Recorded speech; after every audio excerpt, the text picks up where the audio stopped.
नमस्ते, news India आपके साथ मैं हूं निदा अहमद लेकर के हाजिर अपना खास कार्यक्रम हेलो इंडिया। और हेलो इंडिया में सबसे पहले बात होगी देश की राष्ट्रपति की। आपको बता दें कि आज गुवाहाटी उच्च न्यायालय का प्लैटिनम जयंती समारोह है और राष्ट्रपति द्रौपदी मुर्मू इस समारोह को आज संबोधित करेंगे। राष्ट्रपति एक स्मार्टफोन ऐप भरोसा भी लॉन्च करेंगी। तो महिलाओं की सुरक्षा के लिए ये मोबाइल ऐप जो है वो बना है। तो अहम खबर इस वक्त की, आज का दिन गुवाहाटी उच्च न्यायालय के लिए खास दिन है क्योंकि आज गुवाहाटी उच्च न्यायालय अपना प्लैटिनम जयंती समारोह मना रहा है। और वहीं इस मौके पर राष्ट्रपति द्रौपदी मुर्मू गुवाहाटी उच्च न्यायालय के प्लैटिनम जयंती समारोह को संबोधित करेंगी। इसके साथ ही राष्ट्रपति मुर्मू महिलाओं की सुरक्षा के लिए एक स्मार्टफोन ऐप भरोसा भी जारी करेंगी। आपको बता दें कि इस अवसर पर भारत के मुख्य न्यायाधीश डी.वाई. चंद्रचूड़, गुवाहाटी उच्च न्यायालय के मुख्य न्यायाधीश संदीप कटारिया, केंद्रीय कानून मंत्री किरण रिजिजू, असम के राज्यपाल गुलाब चंद कटारिया और मुख्यमंत्री हेमंत बिस्वा शर्मा भी इस अवसर पर मौजूद रहेंगे।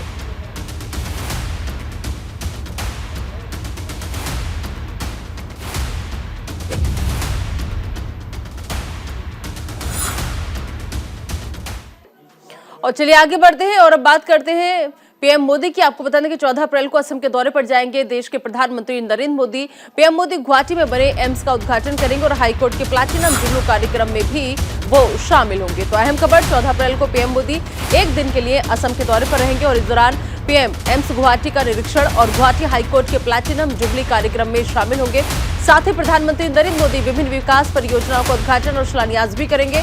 आपको बता दें कि पीएम मोदी 14 अप्रैल को दोपहर 12 बजे एम्स गुवाहाटी पहुंचेंगे, जहां पीएम एम्स फुटबॉल फील्ड पर एम्स गुवाहाटी का निरीक्षण करेंगे और इसके बाद इसी मैदान पर सार्वजनिक कार्यक्रम होगा। और वहीं शाम 5 बजे प्रधानमंत्री नरेंद्र मोदी सरू साजे स्टेडियम गुवाहाटी में एक कार्यक्रम में शामिल होंगे।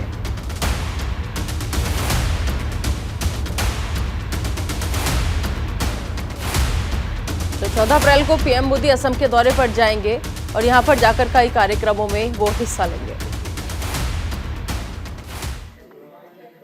और अब बात अमित शाह की करेंगे। गृह मंत्री अमित शाह का मिशन 2024, जी हां, आज इसी मिशन 2024 के तहत कौशांबी और आजमगढ़ का वो दौरा करेंगे और बता दें कि आपको 4,567 करोड़ रुपए की विकास परियोजनाओं की वो सौगात देने जा रहे हैं। 115 परियोजनाओं का उद्घाटन करेंगे और शिलान्यास करेंगे। बीजेपी कार्यकर्ताओं को भी जीत का मंत्र देंगे। साथ ही साथ इस दौरान सीएम योगी आदित्यनाथ भी मौजूद रहेंगे। तो अहम खबर, आज केंद्रीय गृह मंत्री अमित शाह का कौशांबी और आजमगढ़ दौरा है, जहां अमित शाह उत्तर प्रदेश में 4,567 करोड़ रुपए की विकास परियोजनाओं समेत संगीन महाविद्यालय का उद्घाटन करेंगे। और वहीं अमित शाह दोपहर में कौशांबी महोत्सव 2023 के उद्घाटन और विभिन्न विकास परियोजनाओं के लोकार्पण और शिलान्यास के साथ अपने दिन की शुरुआत करेंगे। उसके बाद आजमगढ़ के नामतारपुर में हरिहरपुर संगीत महाविद्यालय की आधारशिला रखेंगे। और वहीं पूरे इलाके के अलावा दूसरे जिले से भी अधिकारियों और पुलिस फोर्स सुरक्षा में तैनात रहेगी और सभी को ब्रीफ कर दिया गया है। गृह मंत्री और सीएम योगी करीब 2 घंटे तक जनपद में रहेंगे और वहीं आज से ही जनसभा स्थल के 10 किलोमीटर परिधि में ड्रोन उड़ाने पर भी प्रतिबंध लगा दिया गया है।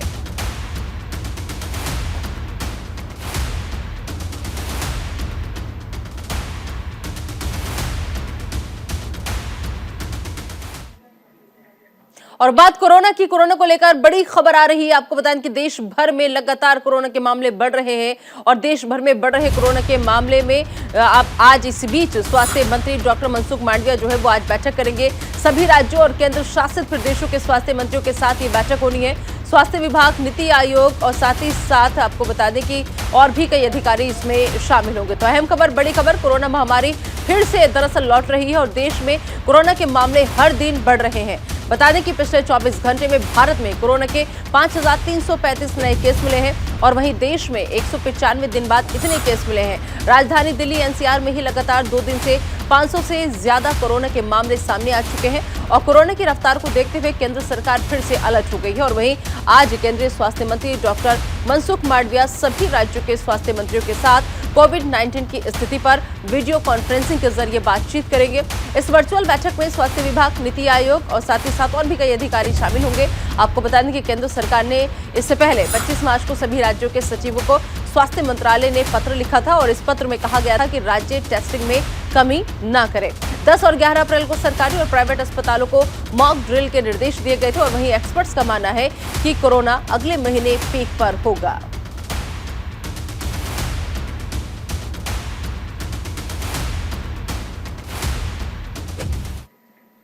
और चलिए अब बात राजस्थान की राजधानी जयपुर की करेंगे। बता दें आपको कि राजस्थान की राजधानी जयपुर में केशव विद्यापीठ जामबड़ोली में राष्ट्रीय सेवा भारती का तीसरा सेवा संगम आज होगा और वही सेवा संगम परिसर में एक प्रदर्शनी का आयोजन किया गया है, जिसका उद्घाटन विश्व जागृति मिशन के संस्थापक आचार्य सुधांशु महाराज ने किया। बता दें कि सेवा संगम में देश भर से शिक्षा, स्वास्थ्य और भारत को स्वावलंबी बनाने के लिए कार्य कर रही विभिन्न संस्थाओं ने अपने सेवा कार्यों की प्रदर्शनी लगाई। और वहीं दूसरी तरफ सेवा संगम के उद्घाटन के लिए राष्ट्रीय स्वयंसेवक संघ के सरसंघचालक डॉक्टर मोहन राव भागवत जयपुर पहुंच गए हैं भागवत, और इस दौरान क्षेत्र प्रचारक निम्बा राम सहित अन्य लोगों ने भागवत का स्वागत किया। डॉक्टर भागवत आज सुबह सेवा भारती के राष्ट्रीय सेवा संगम का उद्घाटन करेंगे और यहां वो 2 दिन मौजूद रहेंगे।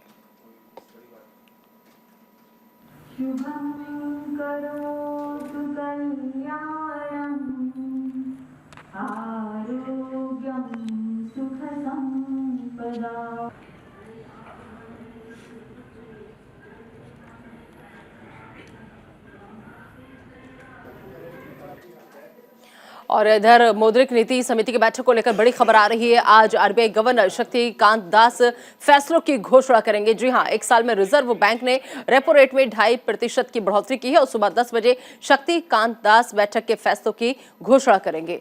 तो अहम खबर, रिजर्व बैंक के गवर्नर शक्तिकांत दास आज सुबह 10 बजे मौद्रिक नीति समिति की बैठक के फैसलों की घोषणा करेंगे। आपको बता दें कि समिति की द्विमासिक समीक्षा बैठक सोमवार को शुरू हुई थी और वहीं पिछले एक साल में रिजर्व बैंक ने रेपो रेट में 2.5% की बढ़ोतरी की है और इस वृद्धि की प्रमुख वजह रूस यूक्रेन युद्ध, फेड रिजर्व के ब्याज दरों में बढ़ोतरी और बढ़ती मुद्रास्फीति है और इसके परिणाम स्वरूप होम लोन और अन्य ऋणों में मासिक ईएमआई अधिक हो गई है।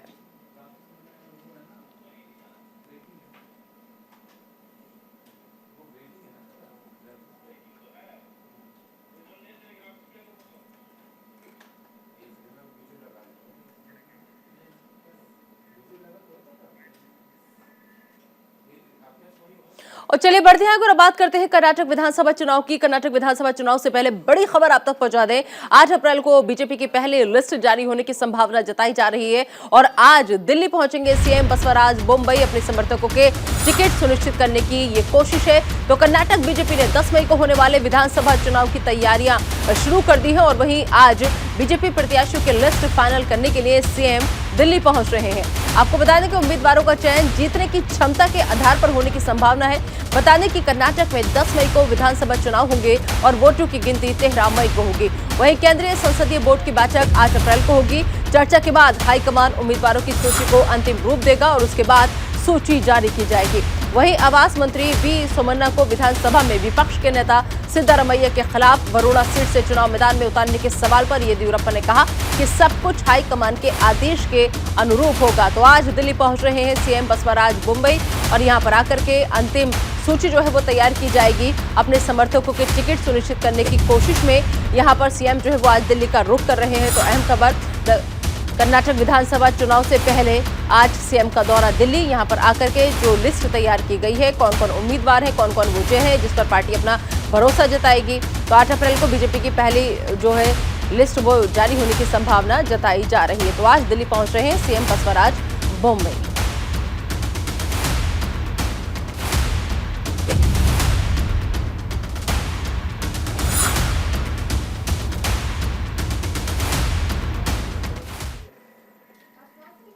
दक्षिण कोरिया के विदेश मंत्री पार्क जिन आज भारत आएंगे क्योंकि दोनों देश अपने राजनयिक संबंधों की 50वीं वर्षगांठ मना रहे हैं। आपको बता दें कि सियोल के विदेश मंत्रालय ने कहा है कि दक्षिण कोरिया के शीर्ष राजनयिक इस साल राजनयिक संबंधों की 50वीं वर्षगांठ मना रहे हैं और दोनों देशों के बीच द्विपक्षीय संबंधों को मजबूत करने के तरीकों पर चर्चा करने के लिए इस सप्ताह के अंत में भारत आने की योजना बना रहे हैं। वहीं मंत्रालय के अनुसार विदेश मंत्री पार्क जिन की 2 दिवसीय यात्रा के दौरान अपने भारतीय समकक्ष जयशंकर के साथ बातचीत करने की योजना है। तो पार्क जिन अपने इस दौरे के दौरान जयशंकर से भी मुलाकात करेंगे। तो दक्षिण कोरिया के विदेश मंत्री हैं जिनका आज भारत दौरा है और इस दौरान कई मुद्दों पर बातचीत होगी और संबंध और रिश्ते कैसे बेहतर किए जाएं, कैसे इन रिश्तों को मजबूत किया जाए, इस पर चर्चा होगी।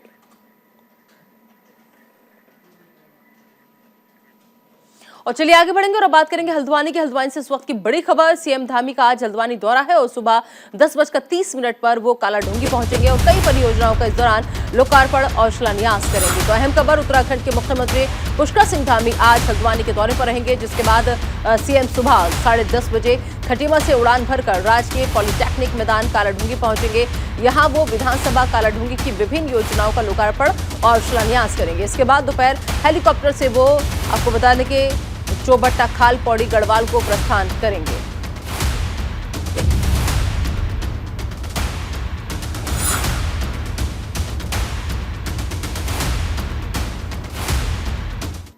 और अब आज छत्तीसगढ़ के मुख्यमंत्री भूपेश बघेल की। भूपेश बघेल विधानसभा क्षेत्र दुर्ग में आयोजित विभिन्न कार्यक्रमों में शामिल होंगे आज। और वहीं मुख्यमंत्री इस दौरान गंज मंडी दुर्ग में आम जनता से भेंट और मुलाकात कर शासन की योजनाओं का फीडबैक भी लेंगे। आपको बता दें कि मुख्यमंत्री भूपेश बघेल रायपुर से सुबह 11:40 पर हेलीकॉप्टर से प्रस्थान कर दोपहर 12 बजे बटालियन हेलीपैड भिलाई पहुंचेंगे और वहां से दीपक नगर जाएंगे। वहीं मुख्यमंत्री दीपक नगर में स्वामी आत्मानंद उत्कृष्ट अंग्रेजी माध्यम स्कूल का लोकार्पण और साथ ही साथ गंजपारा में सत्ती चौरा मंदिर में दर्शन करेंगे। जिसके बाद मुख्यमंत्री दोपहर 12:40 से 1:55 तक गंज मंडी दुर्ग में आम जनता से मुलाकात कर उनकी समस्याओं की सुनवाई करने के साथ ही शासकीय योजनाओं और कार्यक्रमों के क्रियान्वयन के बारे में फीडबैक लेंगे। जिसके बाद मुख्यमंत्री सर्किट हाउस दुर्ग में शाम 5 बजे से 6:30 बजे तक स्वयंसेवी समाज सेवी संगठनों और विभिन्न समाज के प्रतिनिधियों से मुलाकात करेंगे।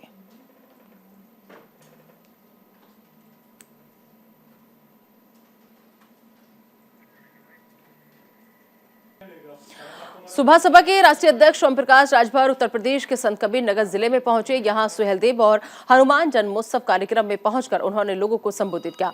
इस दौरान ओम प्रकाश राजभर ने समाजवादी पार्टी और स्वामी प्रसाद मौर्य पर जमकर तंज कसा। कहा कि समाजवादी पार्टी खुद दो फाड़ हो गई है जो भाजपा को जिताने का काम करती है।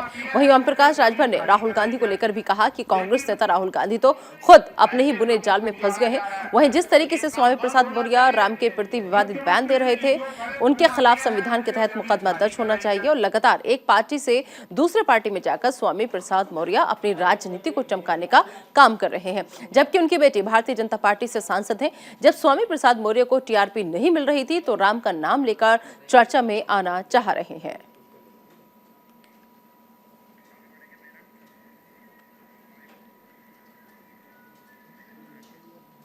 और अब बात उत्तर प्रदेश के मेरठ से इस वक्त की बड़ी खबर की। मस्जिद के सामने डीजे बजाने पर कहासुनी हो गई।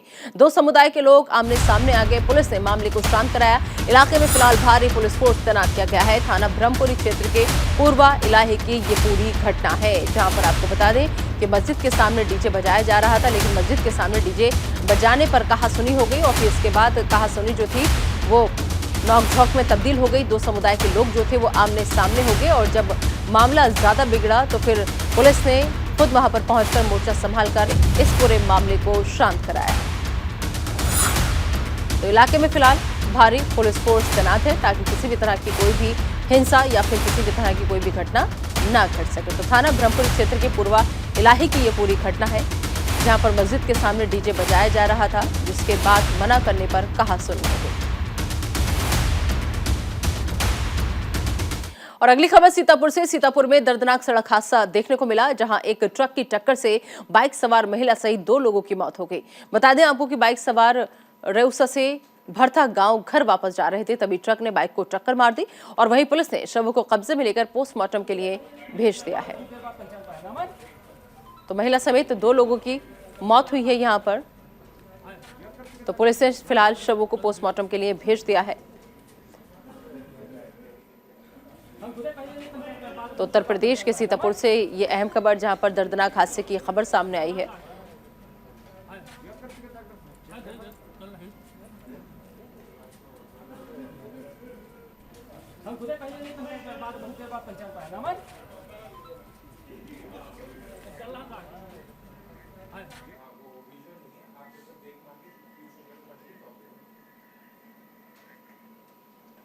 और बात विश्व स्वास्थ्य दिवस की। विश्व स्वास्थ्य दिवस के मौके पर वॉकथॉन का आयोजन जो है वो किया गया है। केंद्रीय स्वास्थ्य मंत्रालय की तरफ से यह आयोजन किया गया है। केंद्रीय मंत्री मनसुख मांडविया इसमें शिरकत करेंगे और दिल्ली के विजय चौक से निर्माण भवन तक ये वॉकथॉन जो है वो होगी। तो अहम खबर, बड़ी खबर केंद्रीय स्वास्थ्य मंत्रालय की तरफ से ये आयोजन किया गया है। आपको बता दें कि दरअसल यहां पर केंद्रीय मंत्री मनसुख मांडविया भी इस कार्यक्रम में शिरकत करने वाले हैं। तो अहम खबर दिल्ली से, दिल्ली के विजय चौक से निर्माण भवन तक की वॉकथॉन जो है वो होगी। तो विश्व स्वास्थ्य दिवस पर वॉकथॉन का आयोजन किया गया है दिल्ली के अंदर और केंद्रीय स्वास्थ्य मंत्रालय की तरफ से दरअसल ये पूरा कार्यक्रम जो है वो रखा गया है। इसका आयोजन केंद्रीय स्वास्थ्य मंत्रालय की तरफ से किया गया है और इसी बीच केंद्रीय मंत्री मनसुख मांडविया भी शिरकत करेंगे।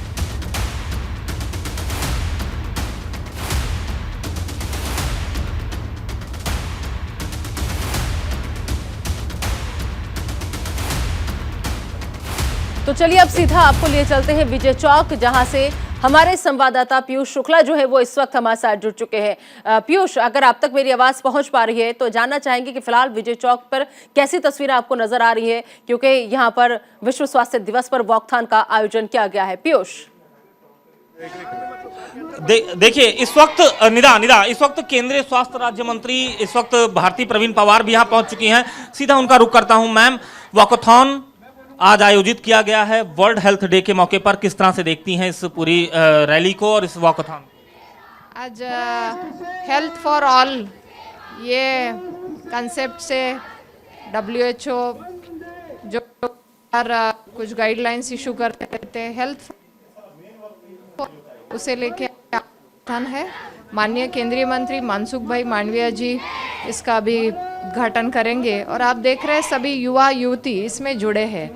और मैं खास कर यही कहूँगी कि जब आदरणीय प्रधानमंत्री जी फिट इंडिया का नारा देते हैं तो वॉकथॉन हो चाहे योगा हो, अलग अलग हमें हेल्दी रहने के लिए, एक स्ट्रेंथन रहने के लिए इस तरीके का हर एक ने रोज़ हमारे जीवन में इसका उपयोग करना चाहिए। और हेल्दी इंडिया के लिए सब हेल्दी रहेंगे, हमारा हेल्दी इंडिया रहेगा तो हम और तरक्की अच्छा करेंगे। इसी कंसेप्ट के साथ आज के साथ ये हेल्थ फॉर ऑल। धन्यवाद मैम। तो देखिए इस वक्त भारती प्रवीण पवार, भारती प्रवीण पवार जो स्वास्थ्य राज्य मंत्री हैं, केंद्रीय स्वास्थ्य राज्य मंत्री हैं, वो हमारे साथ मौजूद थी न्यूज इंडिया पर। एक्सक्लूसिव ये तस्वीरें आपको वॉकथॉन की मैं दिखा रहा हूं। तमाम बच्चे हैं, इनसे भी बातचीत करूंगा जो यहाँ पर प्रतिभाग करने आए हुए हैं। कहाँ से आए आप? लेडी हार्डिंग से। लेडी हार्डिंग से। किसी ने सूचना दी थी? ऑर्गेनाइज किया था कॉलेज वालों ने। कॉलेज ने? हाँ, ऐसे। कैसा लग रहा है यहाँ पे आके? अच्छा लग रहा है। अच्छा लग रहा है।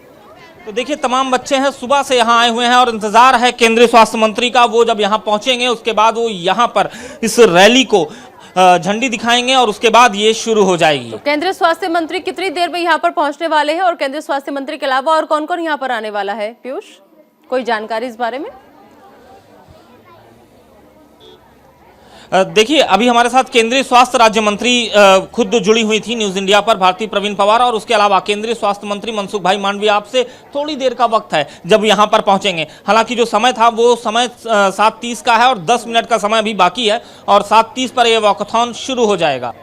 ठीक है, इसके पीछे मकसद, जैसे अभी हमने सुना राज्य स्वास्थ्य मंत्री को, इसका जो ये पूरा सब किया जा रहा है वॉकथॉन, इसके पीछे उद्देश्य क्या है, मकसद क्या है? क्या WHO की तरफ से भी लोग यहाँ पर आएंगे स्वास्थ्य के बारे में जागरूक करने की एक ये कोशिश हम इसे समझे?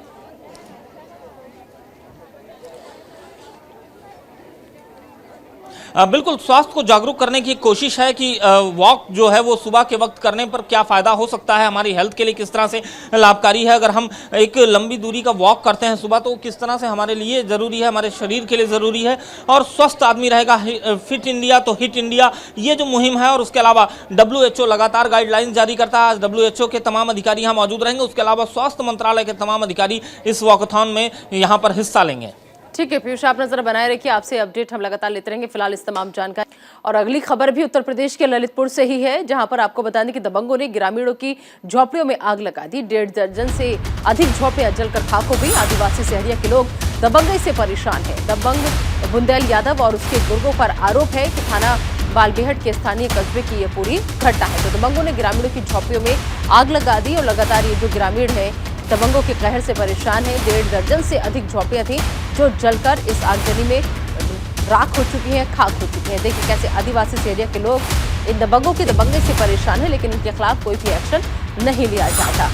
तो दबंग बुंदेल यादव और उसके गुर्गों पर यह आरोप है कि उसी के इशारे पर, उसी के कहने पर यहां झोपड़ियों में आग लगाई गई है। तो थाना बालाबेहट के स्थानीय कस्बे की ये घटना।